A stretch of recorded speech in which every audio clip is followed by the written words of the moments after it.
Bien-aimés dans le Seigneur, nous vous saluons tous dans le monde au nom du Seigneur Jésus-Christ. C'est votre émission, les temps des miracles, avec les prophètes Élisée Tekwe de l'église missionnaire Yahweh Shammah.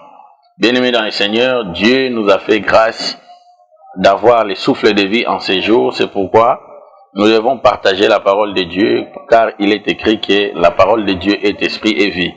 La Bible dit, l'homme ne vivra pas seulement du pain, mais de toute parole qui sort de la bouche de l'Éternel. C'est pourquoi, comme Dieu nous a fait grâce, comme Dieu, par sa miséricorde, il nous a donné la force physique, il nous a donné des capacités que d'autres n'ont pas en ce moment, parce que d'autres sont déjà morts, parce que d'autres ne peuvent plus parler. C'est pourquoi nous devons les glorifier et proclamer l'évangile. L'apôtre Paul dit, n'ayez pas honte de l'évangile, vous devez proclamer l'évangile du Christ. Nous allons fermer nos yeux pour prier et recommander ces moments entre les mains du Seigneur, parce qu'il est écrit, en toutes choses, nous devons toujours faire des prières, des supplications, demander au Seigneur de pouvoir nous assister. Père, nous te recommandons ces moments entre tes saintes mains, Seigneur. Nous demandons que ton Esprit Saint nous assiste du début jusqu'à la fin. Seigneur, si moi je prêche, le peuple de Dieu mourra. Mais si toi tu parles à travers moi, il y aura la vie, Seigneur. Je demande que tu puisses étendre ta main maintenant, Seigneur, afin que toutes les paroles qui sortiront de ma bouche, que ce soit des paroles de bénédiction et non des paroles de malédiction. Que tous ceux qui suivront cette prédication, Seigneur, qu'ils soient transformés, qu'ils soient édifiés, et que ta main puissante et agissante soit serrée, et que les solutions, Père, puissent être leur partage. Au nom de Jésus, nous avons ainsi prié. Merci Seigneur Jésus. Bien-aimés dans le Seigneur, le thème que nous allons développer ce soir est la foi est un miracle. Bien-aimés, la foi est un miracle. La foi est un miracle, c'est ce que nous allons exposer, c'est ce que nous allons démontrer, que lorsque quelqu'un a déjà la foi, et il a déjà son miracle. L'apôtre Paul dit dans Hébreux chapitre 11, le verset 6, que sans la foi, il est impossible d'être agréable à Dieu. Car il faut que celui qui s'approche de Dieu croit d'abord que Dieu existe et qu'il est le rémunérateur de ceux qui le cherchent. Nous allons lire la parole de Dieu dans Marc chapitre 11. Nous allons lire à partir du verset 12 jusqu'au verset 24. La Bible dit, le lendemain, après qu'ils furent sortis de Béthanie, Jésus eut faim. Apercevant de loin un figuier qui avait des feuilles, il alla voir et il trouva quelque chose. S'il trouverait plutôt quelque chose, et s'en étant approché, il ne trouva que des feuilles, car ce n'était pas la saison du figuier.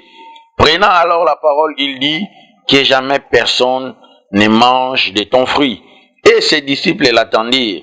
Et ils arrivèrent à Jérusalem. Jésus entra dans le temple et se mit à chasser ceux qui vendaient et ceux qui achetaient dans les temples. Il renversa les tables des changeurs et les sièges des vendeurs et des pigeons.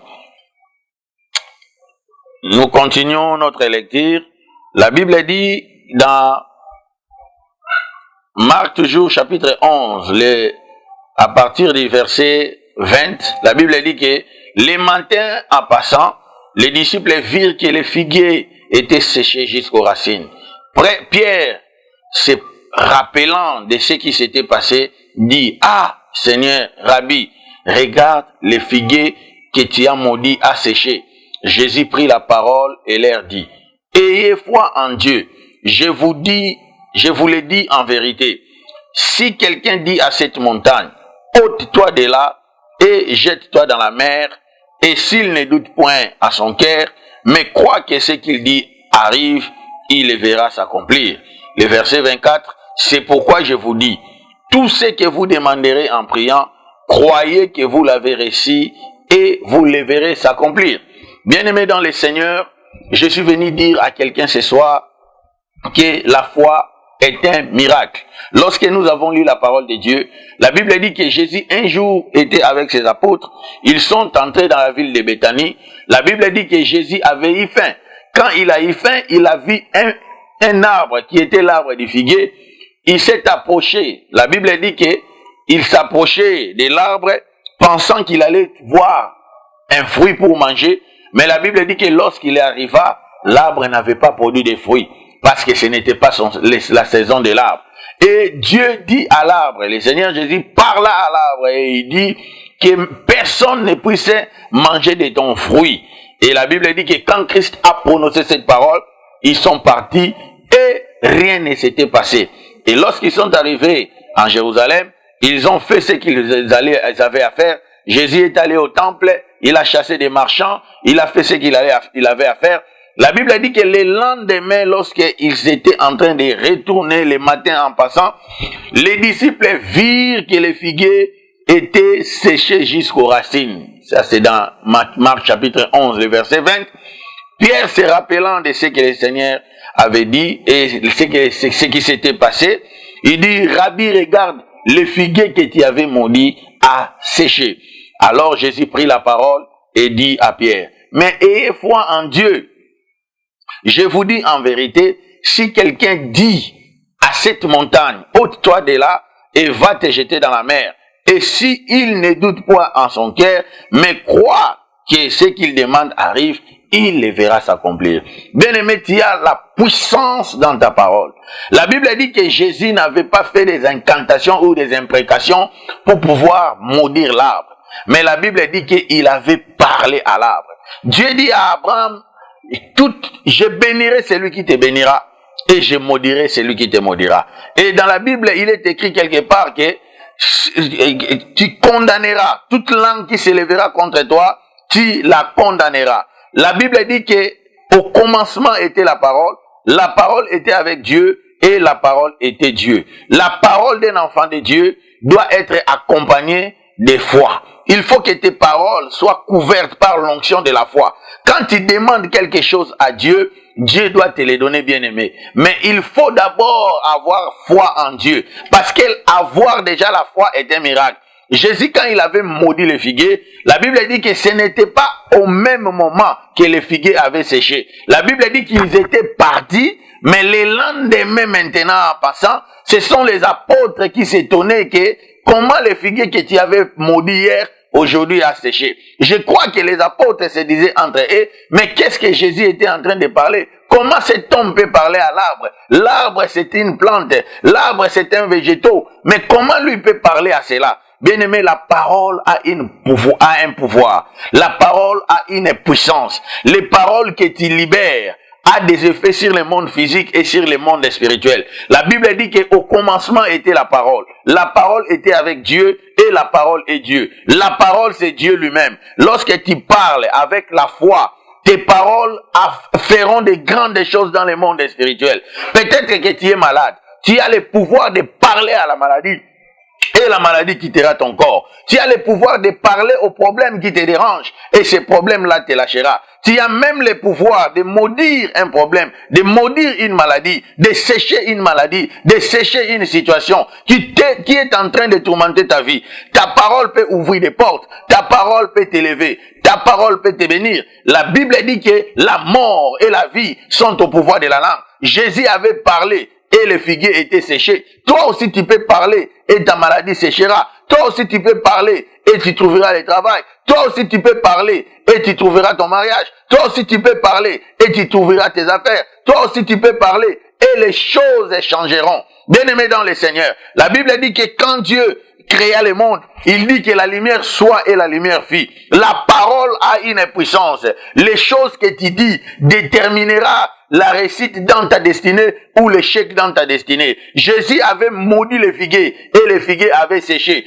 Et les apôtres s'étonnaient. La Bible déclare le lendemain en passant, les apôtres ont dit, Rabbi, regarde les figuiers que tu avais maudits à sécher. Jésus s'est étonné. Il a dit, mais ayez foi en Dieu. Bien-aimé, ayez foi en Dieu. Crois en Dieu. Le Dieu que tu sers ne t'abandonnera pas. La Bible dit que j'ai été jeune, j'ai vieilli. Je n'ai jamais vu un juste être abandonné, ni même sa postérité mendiant du pain. Même si tu es malade, toi qui me suis en ce moment, mon Dieu te guérira en ce jour au nom puissant de Jésus-Christ de Nazareth. Si tu as la foi dans la parole de Dieu, Dieu opérera un miracle. Même si tu as une situation qui est en train de compliquer ta vie, la Bible dit que ce qui est impossible aux hommes est possible à Dieu. Dieu fera quelque chose pour que tu puisses quitter de cette situation. Parce qu'il est un Dieu omniprésent, il est un Dieu omnipotent, il est un Dieu omniscient. Mais Dieu a besoin de ta foi. Il faut que tu parles à ces problèmes pour que ta situation change. Jésus avait parlé à l'arbre. L'arbre avait séché et les apôtres s'étonnaient. Ils s'étonnaient pourquoi? Parce qu'ils n'avaient pas beaucoup de foi. Jésus a dit, homme de peu de foi, ayez foi en Dieu. Tout ce que vous demanderez en mon nom, si vous ne doutez pas dans votre cœur,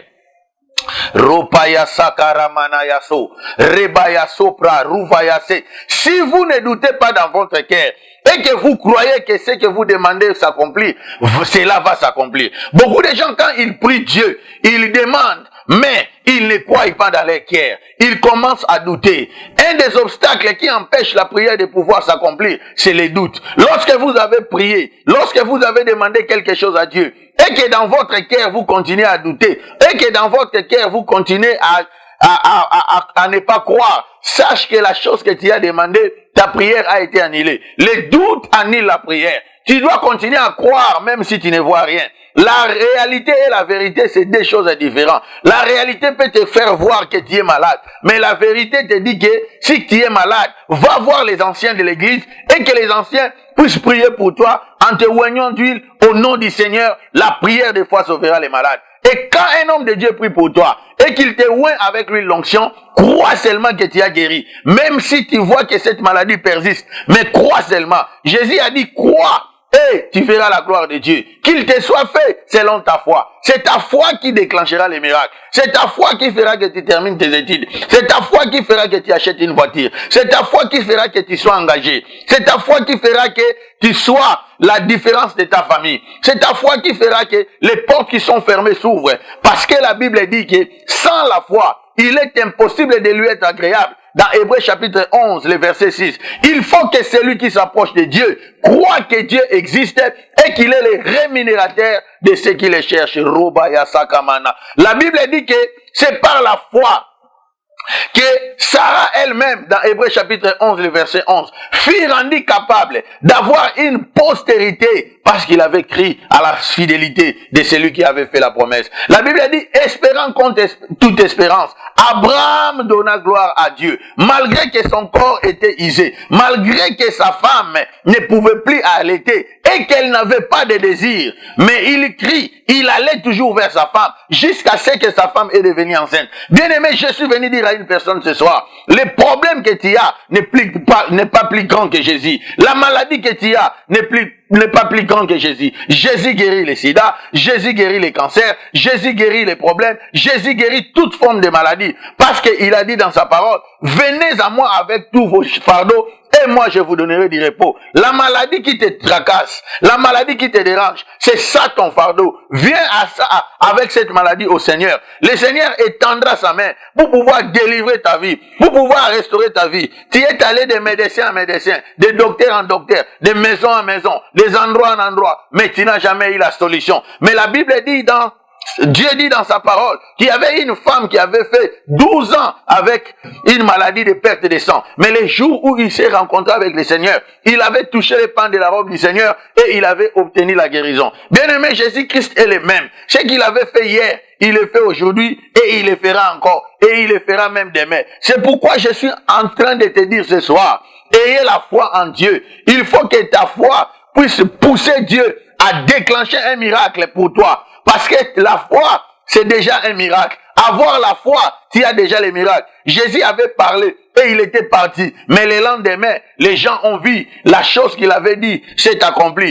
Et le Seigneur lui-même a dit, c'est pourquoi tout ce que vous demanderez en priant, quand tu demandes quelque chose, croyez d'abord que tu l'as réussi. La Bible ne dit pas qu'il faut d'abord voir la chose. Mais la Bible dit, crois d'abord que tu as réussi la chose et tu le verras s'accomplir. Dans Jean chapitre 14, le verset 16, la Bible dit, tout ce que vous demanderez à mon nom, je le ferai, afin que le Père soit glorifié dans le Fils. Bien-aimé dans le Seigneur, quand tu demandes quelque chose à Dieu, Jésus-Christ doit le faire, afin que le nom de Dieu soit glorifié en lui. Quand toi tu demandes, ne doutez plus. Quel que soit le problème, quelle que soit la situation, cette situation est impossible pour toi. Mais cette situation n'est pas impossible pour Dieu. Ce que les hommes peuvent faire dans 10 ans, Dieu le peut le faire en 1 minute.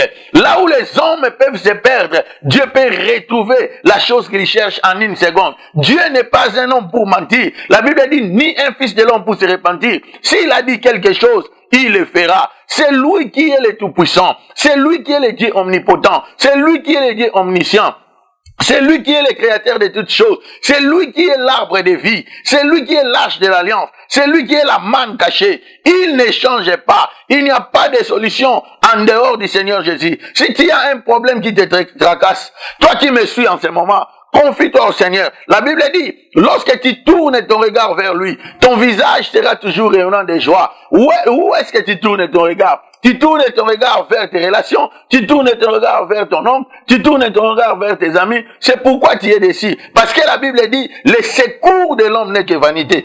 Exerce ta foi. Parce que si tu pries avec la foi, ta foi c'est déjà un miracle. Ta foi déclenchera, attirera la chose que tu cherches. La Bible dit, la foi est une ferme assurance. Dans Hébreux chapitre 11, le verset 1. Une ferme assurance des choses qu'on espère. Robaya Sakaramana. Les choses qu'on espère. Remanaya Suprababa. Mais une démonstration de celles qu'on ne voit pas. La Bible dit, pour l'avoir possédé, les anciens ont reçu un témoignage favorable. C'est par la foi que nous croyons que le monde a été créé par les choses invisibles. Tout ce que nous voyons sur le plan invisible a été créé par des choses invisibles. La parole est invisible, mais la parole ne se voit pas. La parole, on l'entend. Dieu avait parlé. Dieu a dit que la lumière soit, et la lumière fit. Je parle sur ta vie maintenant. Toi qui es en train de me suivre et qui es malade, je te proclame guéri au nom puissant de Jésus. Je parle à cette maladie qui te dérange de quitter ton corps maintenant au nom puissant de Jésus-Christ de Nazareth. Je parle à toi qui as fait des années dans le chômage. Que l'onction du Saint-Esprit te touche là où tu es. Et que la puissance du Saint-Esprit puisse t'accorder un bon travail au nom puissant de Jésus-Christ de Nazareth. Je parle à cette femme qui a fait des années sans avoir des enfants. Laisse que le Saint-Esprit puisse toucher ton ventre. Et que Dieu puisse t'accorder un enfant. Comme il avait fait avec Anne. Comme il avait fait avec Rebecca. Comme il avait fait avec toutes les femmes qui étaient stériles dans la Bible. Que Dieu, mon Dieu que je sers, puisse opérer un miracle pour toi. Toi qui as les problèmes, qui tourmente ta vie, qui n'a pas de solution. Je prie pour toi ce soir, que la grâce de Dieu te localise là où tu es, et qu'il te touche. Je maudis cette maladie qui te dérange, comme Jésus avait maudit le figuier. Je sèche ces problèmes qui te tourmentent, comme Jésus avait séché le figuier. Que ces problèmes soient séchés jusqu'aux racines. Au nom puissant de Jésus-Christ de Nazareth, tu vas prier le Seigneur et lui demander ton problème qui te dérange, qu'il te donne la solution. La Bible dit, tout ce que vous demanderez à mon nom, demandez toujours au nom de Jésus. Ne demandez pas au nom des hommes. Ne demandez pas au nom des statuts. Mais demandez toujours au nom de Jésus. Parce que le nom de Jésus a été souverainement élevé au-dessus de tous les noms. La Bible dit, tout genou fléchira devant le nom de Jésus et que toute langue confessera que Jésus est Seigneur.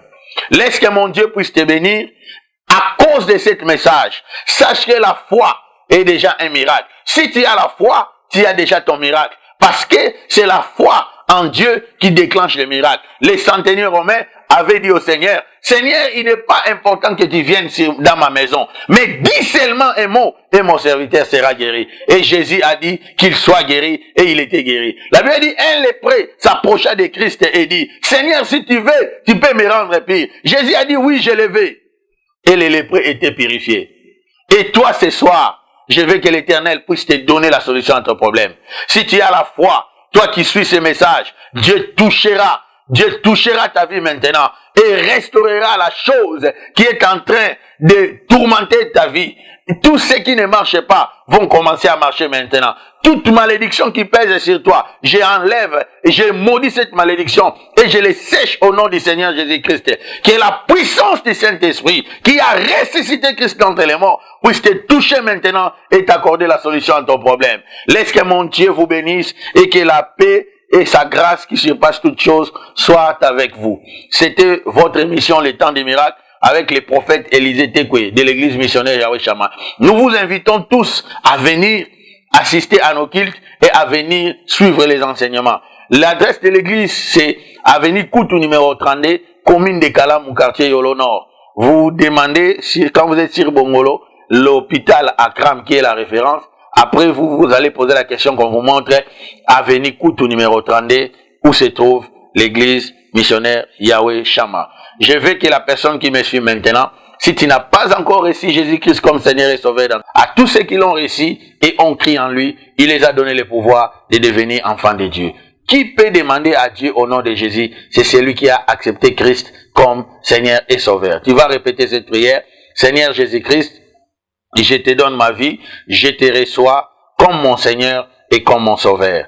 Je crois que tu étais mort, tu étais ressuscité et tu étais monté au ciel, tu es assis à la droite de Dieu le Père, tu intercèdes pour moi et pour l'humanité jour et nuit. Seigneur, efface mon nom dans les livres des morts et écris mon nom dans les livres de vie. Je t'attends le jour de ton avènement pour que tu viennes pour m'enlever et que j'entre au ciel. Je te bénis au nom de Jésus-Christ de Nazareth. Nous avons ainsi prié. Amen.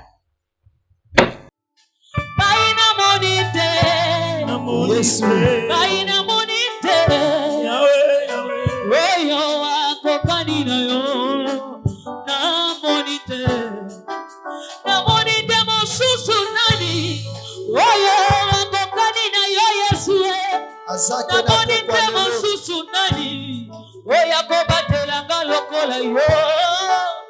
Baina moni